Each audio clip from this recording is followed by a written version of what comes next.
Hello everyone, welcome to another video. My name is Mario So, and in today's video, I'm going to show you how you can get cool cinematic footage out of your GoPro.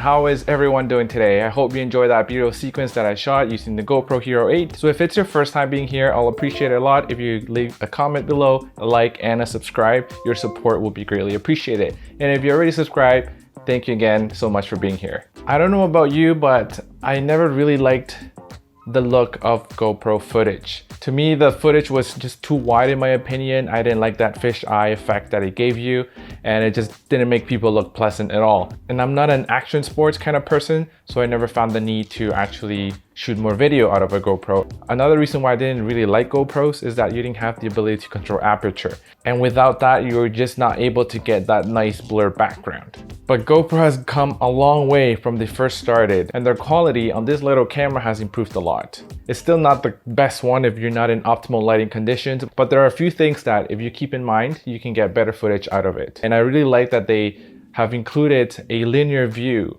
which gives you pretty much like a 24 to 35 millimeter focal length range. And for this video demonstration, I'm going to be talking about settings that you can dial in a GoPro Hero 8.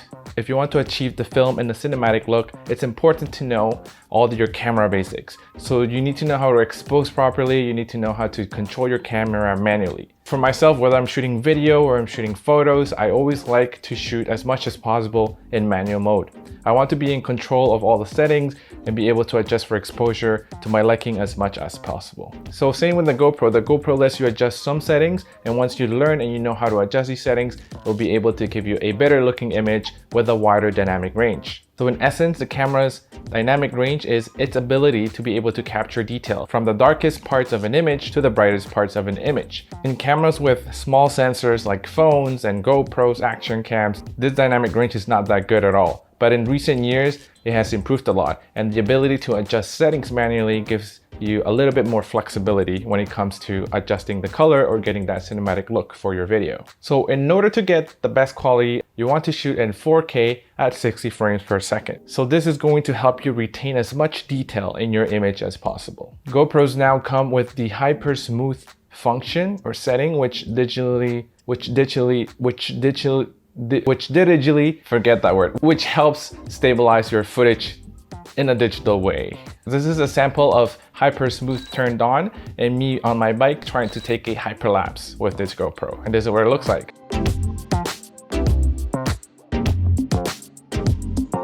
So as you can see, it's pretty stable. There was no post-warp stabilizer applied to this clip. It was all done in camera on the GoPro. The next thing that you can do to get cinematic footage is focus a lot on subtle movements. When you move your GoPro or any camera in general, one thing you want to do is to move along with your camera, to have your upper body slide or rotate as you rotate with your camera. This will help you keep your camera more steady and more stabilized. Sometimes a little rock back and forth with your camera right close to you can make a big difference. Another thing that you can do is shoot with a foreground.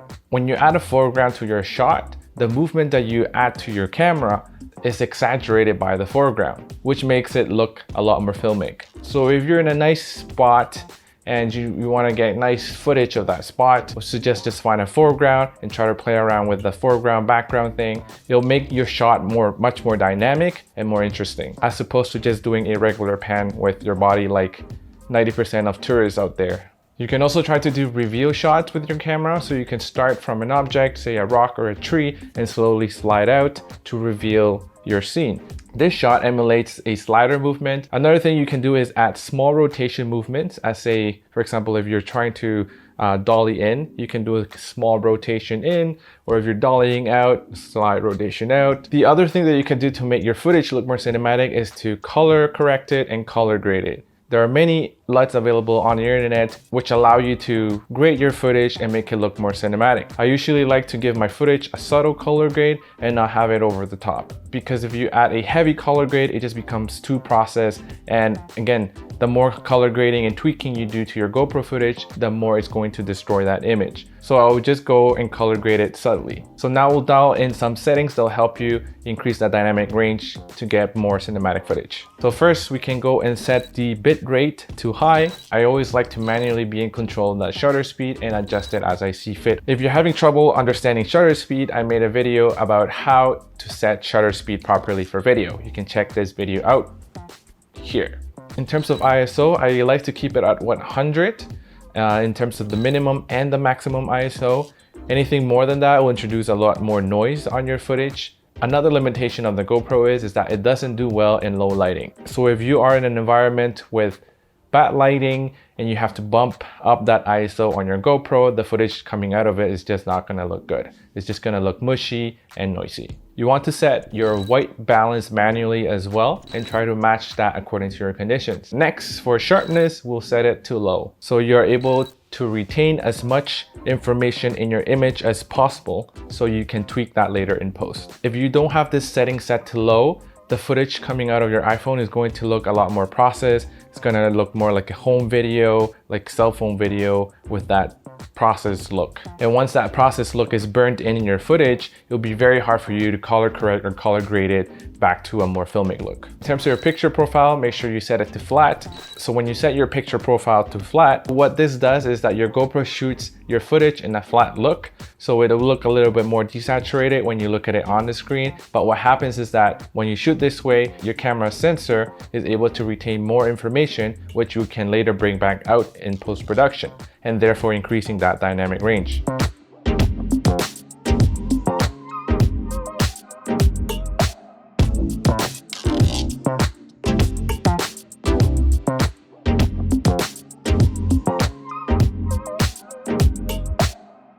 So these are some tips that you can keep in mind the next time you're out with the GoPro and you would like to get more cinematic footage. If you have another type of action camera that allows you to shoot in a flat picture profile, let me know in the comments below. I would like to hear about it. So I hope you enjoyed this video and learned something new. If you did, please don't forget to like and subscribe on your way out. If you're already subscribed, thank you again so much for watching. So that is all for today, guys, and until next time.